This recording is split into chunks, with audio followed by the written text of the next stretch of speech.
Hello बच्चों, तो चलिए इस प्रश्न को पढ़ते हैं। वृत्त x square plus y square minus 6x minus 6y plus 14 बराबर 0 के बाह्यतः स्पर्श करने वाले तथा वाई अक्ष को स्पर्श करने वाले वृत्त का समीकरण है। तो यहाँ पर देखो, हमें चारों विकल्पों में से सही विकल्प का चयन करना है। ठीक है, तो प्रश्न में आगे बढ़ने से पहले इस प्रश्न से संबंधित जो मुख्य उदाहरण है उसकी हम चर्चा कर लेते हैं।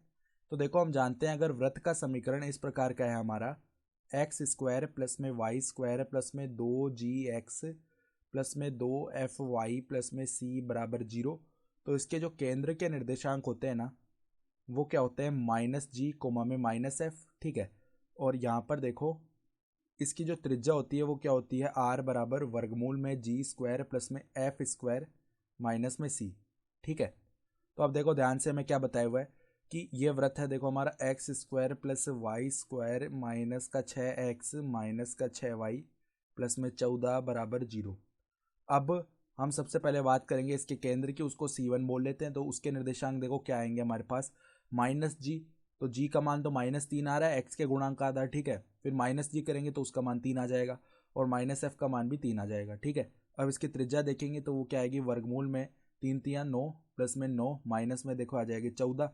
तो ये कितना आ गया हमारे पास, वर्गमूल के अंदर 4 यानी कि 2 इकाई। सही है, अब हमें क्या करना है, हमें बताया गया है इसके बाह्यतः स्पर्श करने वाले तथा वाई अक्ष को, मतलब ये वृत्त है, इसको तो बाह्यतः स्पर्श करने वाले और वाई अक्ष को स्पर्श करने वाले वृत्त का समीकरण। तो यहाँ पर जो दोनों जो वृत्त आ रहे होंगे ना, वो खुद को बाह्यतः स्पर्श कर रहे हैं, यानी इनके केंद्रों के बीच की जो दूरी आ रही होगी ना, वो किसके बराबर आएगी, इनके केंद्रों के बीच की दूरी इनकी त्रिज्याओं के योग के बराबर आएगी। सही है, ये हो गया इसका मतलब। तो हम देखो क्या कर लेते हैं, पहले वृत्त का केंद्र 3,3 है और इसकी त्रिज्या भी हमें पता चल गई है। अब दूसरे वृत्त का जो केंद्र है ना, वो एक बार के लिए हम क्या मान लेते हैं, h, k मान लेते हैं। ठीक है, तो ये हमने इस वृत्त का केंद्र मान लिया है। तो अगर ये बाह्यतः एक दूसरे को स्पर्श कर रहे होंगे, इसका मतलब क्या है कि C1 C2 यानी केंद्र के बीच की दूरी इनके त्रिज्याओं के योग के बराबर आएगी, यानी R1 प्लस R2 इसके बराबर आ रही होगी। सही है, तो अब देखो यहाँ पे केंद्र के बीच की दूरी लिखते हैं, तो यहाँ पे देखो क्या आएगा।